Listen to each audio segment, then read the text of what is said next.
Power of positive thinking, कटु अनुभव।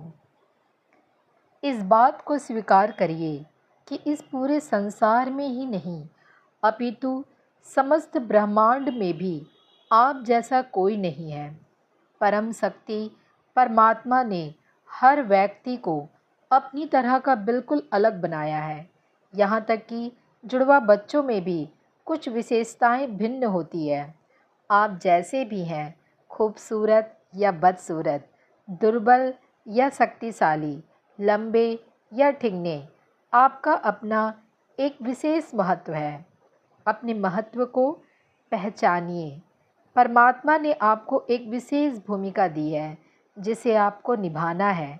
यदि आप ध्यानपूर्वक विचार करें तो पाएंगे कि जीवन में किसी न किसी उद्देश्य की पूर्ति के लिए आपका जन्म हुआ है। इसलिए आप अपनी पृष्ठभूमि, रुचियों और गुणों को पहचानिए, उनकी कद्र करिए। अपने को किसी से ना छोटा समझिए और ना किसी से बड़ा। बस जो भी कार्य आपको पसंद हो उसे करने के प्रयत्न में जुट जाइए, लेकिन आपके उस कार्य से केवल आपका ही नहीं, संसार का भी कुछ भला होना चाहिए। जीवन में सफलता पाने और सदा प्रसन्न रहने के लिए यह आवश्यक है कि आप जैसे भी हैं उसे सहर्ष स्वीकार करें। बहुधा लोग ऐसे मिलेंगे जो निरर्थक तथा व्यर्थ का बोझ लिए फिरते हैं, जो हमें लाभ तो क्या उल्टे हानि पहुंचाते हैं, हमारी शक्ति नष्ट कर देते हैं और हमसे कार्य करने की सामर्थ्य छीन लेते हैं। यदि हम यह आदत डालें कि केवल काम की बातें याद रखें और व्यर्थ की बातें तथा निरर्थक वस्तुओं को भूल जाएं और उन बातों को जो हमारी उन्नति में बाधक होती है विस्मरण कर दे, तो हम न केवल सफलता की मंजिल तय करने लग जाएंगे वरन हमारे सुख में भी वृद्धि हो जाएगी। सही ढंग से जीवन व्यतीत करने का एक भेद तो यह है कि जो हमारी सामर्थ्य तथा शक्ति को नष्ट करे, हमारी भावी उन्नति के मार्ग में रोड़े अटकाए, उसको मिटा दिया जाए। हमें चाहिए कि अपने विगत कटु अनुभवों को भूल जाएं, उनकी याद तक मस्तिष्क से निकाल दें। वस्तुतः हमें अपनी त्रुटियों और दुर्बलताओं को याद नहीं रखना चाहिए। हाँ, यदि उद्देश्य यह हो कि कहीं दोबारा गलती ना हो जाए तो पहली भूलों पर दृष्टिपात करना अच्छा है, किंतु उन्हें बार बार मस्तिष्क में घुमाना ठीक नहीं है। यदि उनकी याद रह रह कर सताती है तो उचित यह है कि उन्हें अपने मानस पटल से खुरच डालें ताकि उनका कोई चिन्ह शेष न रहे। अपने वर्तमान जीवन पर उनकी छाया तक न पड़ने दे, ताकि जो आप आगे करने वाले हैं उसकी सामर्थ्य न खो बैठे। इस विषय में आज तक जो आपने सीखा है उससे निस्संदेह लाभान्वित हो आपको कोई नहीं रोक सकता, किंतु उन्हें बराबर याद करके व्यर्थ ही अपना दिल थोड़ा ना करें। जो चीज़ आपको आगे बढ़ने से रोकती है उससे चिपटे रहने से क्या लाभ। जिस घटना की स्मृति से आपको दुख होता है उसे दोबारा क्यों याद करें। शोक और संताप को छोड़े, दुख तथा चिंता से बचे। ईर्ष्या, देश तथा ढह रखना त्याग दे, स्वार्थ को तिलांजलि दे। मूर्खों, निरक्षरों, निकम्बों, निठल्लों और आलसियों तथा कामचोरों की संगति में ना बैठे। झूठ और आडंबर को छोड़ दे और उस नाक को पूरी काट डाले जो लोगों के सामने बार बार थोड़ी कटती है। उन दुर्विचारों को भी मन में न लाएं जो आपकी वासना की प्यास को भड़काते हैं, आपको दुराचार की ओर प्रवृत्त करते हैं। यदि आपने यह सब बातें छोड़ दी तो आप यह देखकर चकित रह जाएंगे कि आपका बोझ कितना हल्का हो गया है, आप कितने स्वतंत्र हो गए हैं। जीवन की दौड़ में भाग लेने के लिए आप अपने अंदर अधिक शक्ति और उत्साह का अनुभव करेंगे। आपको अपनी सफलता तथा विजय पर और भी अधिक विश्वास हो जाएगा। असंख्य लोग ऐसे हैं जो इन बातों को छोड़ना जानते ही नहीं। परिणाम स्वरूप उनके अवयव सर्वथा तने रहते हैं, उनकी नसें और पट्टे खिंचे रहते हैं। संसार में उनके लिए कठिनतम कार्य यही होता है कि वे कैसे अपनी त्रुटियों को भूलें।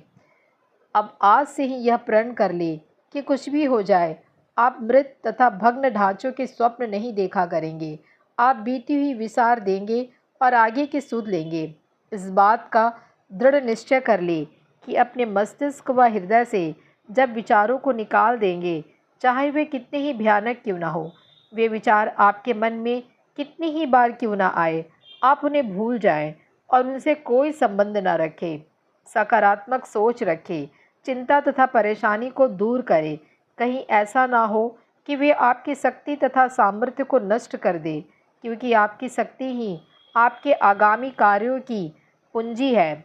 जो बातें आपको अच्छी नहीं लगती, आपके स्वभाव को दूषित करती है या आपके मानसिक संतुलन को बिगाड़ देती है, उन्हें भूल जाएं और उनके बारे में कुछ ना सोचें। आपका समय इससे अधिक मूल्यवान है कि आप उसे भूली बिसरी त्रुटियों और भूलों पर खेद प्रकट करने में नष्ट कर दें। यदि आप निराशा या हतोत्साहित रहते हैं, तो निराशा तथा उदासीनता को इस प्रकार मन से निकाल दें जैसे चोर को घर से बाहर धकेल दिया जाता है। अपनी कमजोरियों के दरवाजे बंद कर दें और बंद ही रखें। यदि आपका कोई कटु अनुभव हो चुका है तो उसे भूल जाएं।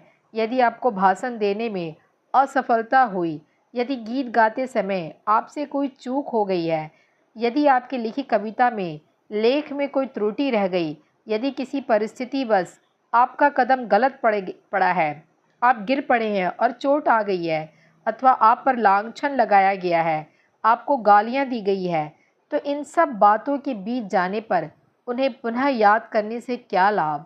यदि आप उन्हें बार बार याद करेंगे तो बहुत हानि होगी। संतोष व सुख के क्षण नष्ट हो जाएंगे। यदि आपसे कोई भूल हो गई है, आपकी ख्याति को ठेस पहुंची है और आपको शंका है कि आप पुनः उस पद तक नहीं पहुंच सकते, तो भगवान के लिए यह भयानक पिंजरा और डरावने साए अपने साथ साथ मत लिए फिरिए। उन्हें अपने स्मृति पटल से मिटा दे और सर्वथा विस्मृत रख कर दे। यदि आप भविष्य में अपने मस्तिष्क को साफ रखेंगे, उसे प्राचीन स्मृतियों से दूषित नहीं होने देंगे, तो आप यह देखकर चकित रह जाएंगे कि आपके जीवन में एक नया सूर्य उदय हो गया है और आपके आसपास के लोग भी आपको एक नया और बदला हुआ इंसान पाएंगे।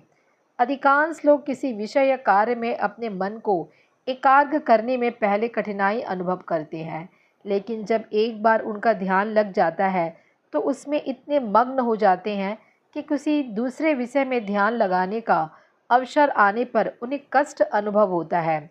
तब उनका मानसिक संतुलन गड़बड़ा जाता है, वे खींचने और परेशान होने लगते हैं। यह आदत उनके जीवन की प्रसन्नता को नष्ट कर देती है। अतः आपको किसी विषय या कार्य में ध्यान लगाने का ही नहीं, अपितु उससे ध्यान हटाने का भी अभ्यास करना चाहिए। किसी विषय या कार्य से ध्यान हटाने में कष्ट इसलिए अनुभव होता है क्योंकि हमारी उसके प्रति एक आसक्ति बन जाती है। मत भूलिए, मोह और आसक्ति सदैव अंत में दुखदायी होती है।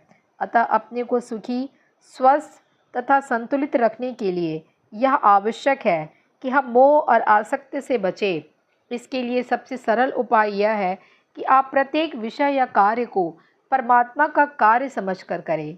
इससे आप अपने ध्यान को आवश्यकता अनुसार एक विषय या कार्य से हटाकर दूसरे में लगा सकेंगे और आपको कोई कष्ट भी नहीं होगा। मनोवैज्ञानिकों के अनुसार व्यक्ति के जीवन का अधिकांश भाग व्यर्थ की कल्पनाएं और विचार करने में नष्ट हो जाता है। बहुत से लोगों को दिवा स्वप्नों और हवाई कीलों के निर्माण में डूबे रहने की आदत होती है। इस आदत पर नियंत्रण रखने के लिए यह आवश्यक है कि आप दिन में 4-5 बार अपने मन में चलने वाले विचारों पर ध्यान दें और बेकार की बातों को मन से निकाल दें। ऐसे विचारों को उनके सार्थक होने की धारणा आपके साथ चिपकाए रखती है। कुछ विचारकों ने सलाह दी है कि बार बार आने वाले इन विचारों की एक सूची बनाएं और उनके सामने लिखें कि वे किस रूप में और कहाँ तक आपके लिए उपयोगी है, वे कितने व्यवहारिक हैं और आपके लक्ष्य की प्राप्ति क्या सचमुच उनसे हो सकती है। इससे आपका अपने मन पर नियंत्रण बढ़ेगा और आप उसकी शक्तियों का सदुपयोग अपने व्यक्तित्व का विकास करने में कर सकेंगे।